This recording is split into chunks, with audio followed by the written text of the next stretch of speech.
I'll also burn a few extra calories by walking 6 nights per week instead of my usual 3.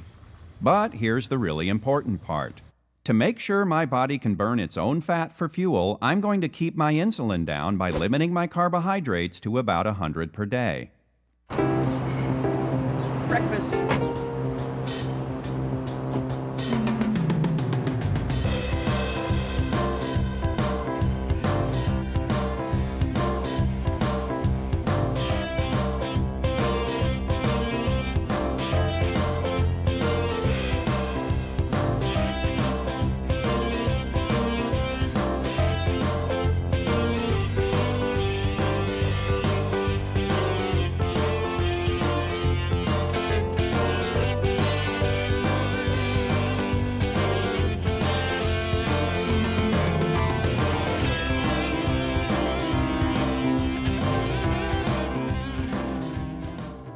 Something here that just doesn't add up. Something here that just doesn't go down. Something here that just doesn't add up. Something here that just... Okay, I admit it. As a computer programmer, I kind of like math. So let's do some. And I promise it won't be hard. Even the reviewers who love Supersize Me could do this math if they wanted to. Morgan Spurlock ate at McDonald's for 30 days using these rules. I will eat 3 square meals per day. I will eat everything on the menu at least once. I will only supersize a meal if they ask me. There's no such thing as a supersized breakfast, so that leaves 60 lunches and dinners. But Spurlock was only asked to supersize 9 times, which means, according to his rules, 51 lunches and dinners were not supersized. So let's put together 3 meals a day using large combinations and see what we get.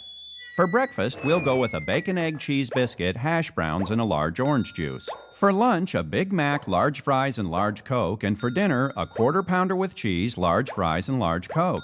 Wait a second, that's not even 3,600 calories. In Supersize Me, Spurlock's nutritionist told him not once, but twice that he was consuming more than 5,000 calories every day. Okay, let's try again. This time we'll have an Egg McMuffin, large orange juice and hash browns, a Big and Tasty, large Coke and large fries, and for dinner we'll go with the filet of fish, large fries, large Coke, and what the heck, a hot fudge sundae for dessert. Isn't that strange? Even with a dessert, I'm at just over 3,600 calories. Something doesn't add up. Well, let's try a supersize day. We'll have a sausage, egg, cheese McGriddle, large OJ and hash browns, followed by a Big Mac, supersized fries, supersized Coke, and for dinner, a double quarter pounder with cheese, supersized fries, supersized Coke. That's a lot of calories. But I'm still 800 calories short of what Spurlock consumed every day, and I just supersized 2 meals. To get my calorie count even close to Spurlockian proportions, I have to supersize my lunch, supersize my dinner, then throw in 2 desserts. So how did a guy who claimed to eat 3 meals per day and only supersize 9 meals in an entire month manage to consume more than 5,000 calories each and every day? Hi, I'm working on a documentary that's sort of a follow-up to Supersize Me. I was wondering if there's some way I can get a hold of Morgan Spurlock. I need to see his food log.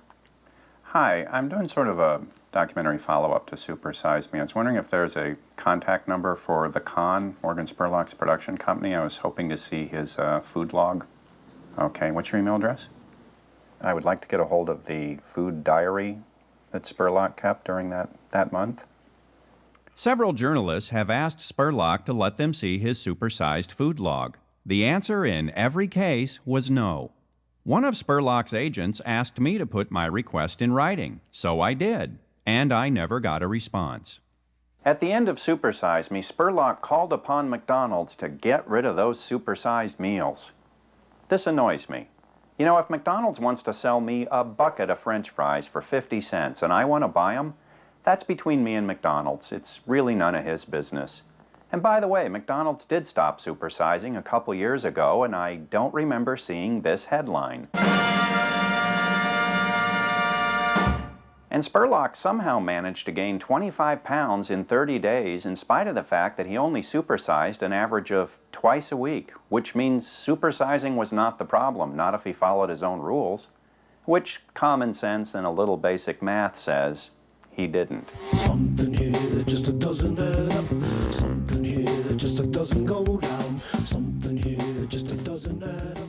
So how did Spurlock manage to keep such a detailed food log anyway? In Super Size Me, he delivered the shocking news that he couldn't find any nutrition information at 1/4 of the McDonald's restaurants in Manhattan.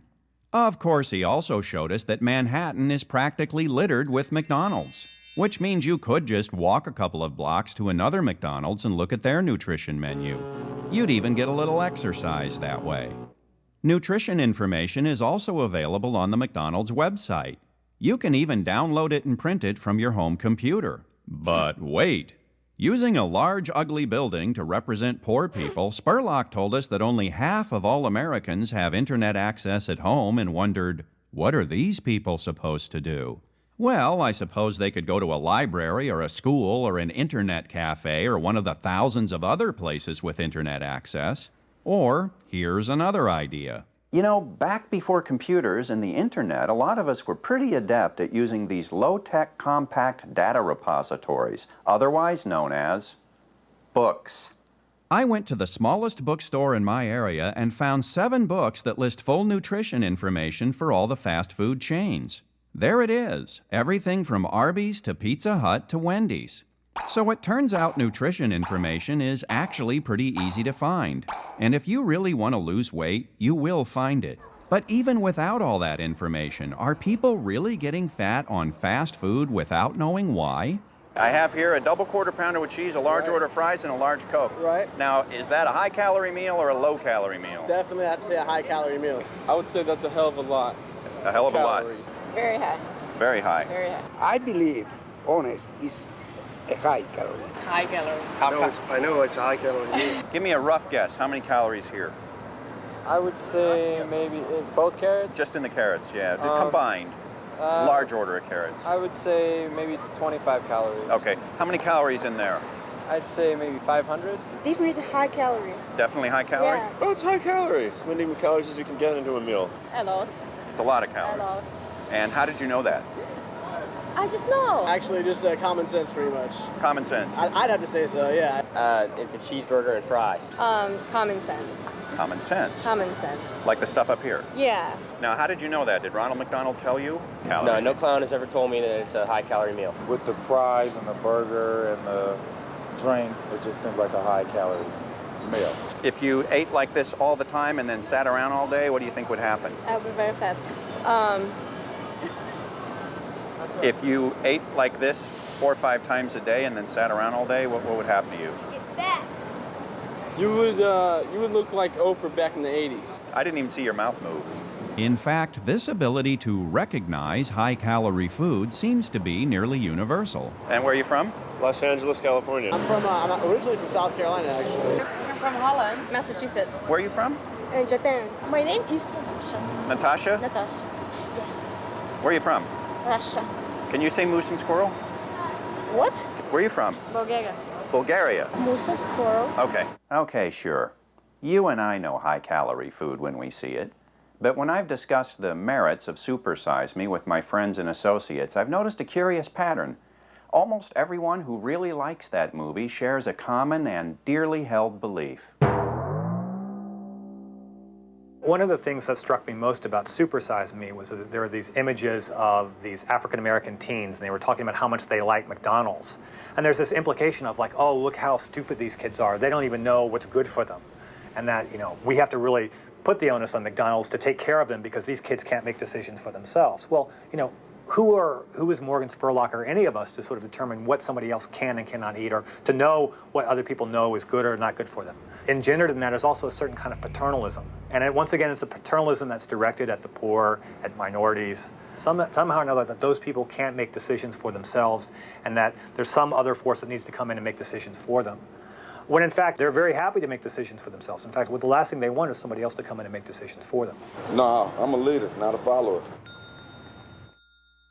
Hi. Hi, can I help you, sir? Yeah, I'd like a 5-piece chicken selects and a medium Diet Coke. Okay, sir, would you like some fries with that? No, thank you. Okay, that'll be for here to go, sir. That's for here. Okay. Did you see how easy that was? Do you want some fries with that? No, thank you. When I was a stand-up comedian, I heard the hack joke over and over, what part of a chicken does a McNugget come from? Yes, we all know there are no McNuggets on a chicken. There are also no sausages on a pig. Everybody's got a lawyer, and the lawyers need to make their fees. They say they use their legal might. To most of us, the idea that people are too stupid to know that sodas and French fries are fattening sounds like a load of baloney. But if you sue people for a living, that sounds more like an opening argument. In Super Size Me, Super Sue Meister John Banzaf, who desperately wants to squeeze gold out of the golden arches, explained why it's McDonald's fault when people get fat. It's a sudden change. Most of this obesity epidemic has occurred since last January. Now, what's causing it? Well, it can't be the mom and pop restaurants. They've been around for hundreds of years. It can't be the food we're eating at home. We've been eating at home for hundreds of years. I think it's fair to point the big gun at McDonald's. They're the ones who lure kids in. They're the ones with the playlands. You know, in a lot of areas, there are no playgrounds. You have to go to McDonald's. Don't you just love lawyer logic? Well, let's take them one by one. We can't blame the sit-down restaurants. They've been around for hundreds of years. When my parents went out to a restaurant, it wasn't for low-calorie food. They went out for a creamy salad, steak, lobster, a baked potato with butter and sour cream, all washed down with a bottle of wine and probably a dessert to follow. The difference is they only went out for a big dinner 10 or 15 times a year, and if I went with them, it was probably my birthday. Today, Americans eat out more than anybody in the world, and the whole family goes along. The restaurant business is booming. The only industry that employs more people is government. And we give restaurants our money on purpose. In fact, a study conducted by the University of Hawaii concluded that when kids go to a traditional sit-down restaurant, they end up consuming more calories than when they go to McDonald's or any other fast food joint.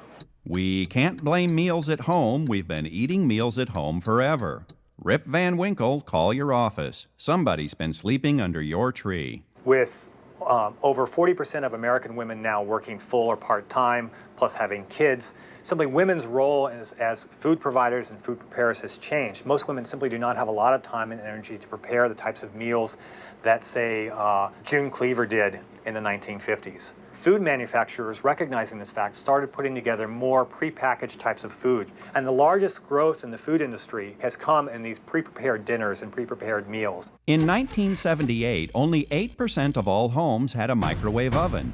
Today, nearly everybody does. When dinner time rolls around, we buy it and nuke it, or we pick it up and take it home. The restaurant and food industries didn't cause this trend, they're just responding to it. Oh, and by the way, they're giving us more of what we want, free time. And now for my favorite bit of lawyer logic. They're the ones who lure kids in. They're the ones with the playlands. You know, in a lot of areas, there are no playgrounds. You have to go to McDonald's. Is that supposed to make me mad at McDonald's? Listen to what he just said. In some areas, the federal government didn't provide a playground, state government didn't provide a playground, local government didn't provide a playground. Ronald McDonald did. Where I live, it can be 105 degrees in August. Parents flock to the McDonald's playland because it's air-conditioned and it's safe.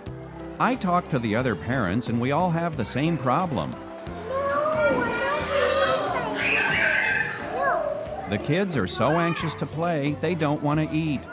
Of course, the real reason we can blame the fast food restaurants is that they're giving us too much food for too little money. I'm forced to eat this food all week long because I have been brainwashed since I was like 5. I mean, it takes years to look like this. It does. And I've worked on it. And I just got done eating 3 hot dogs. The reason why Americans have gained an average of 8 to 10 pounds over the past 20 years is not because McDonald's is supersizing their value meals. It's how much they're eating in between meals. It's how much they're eating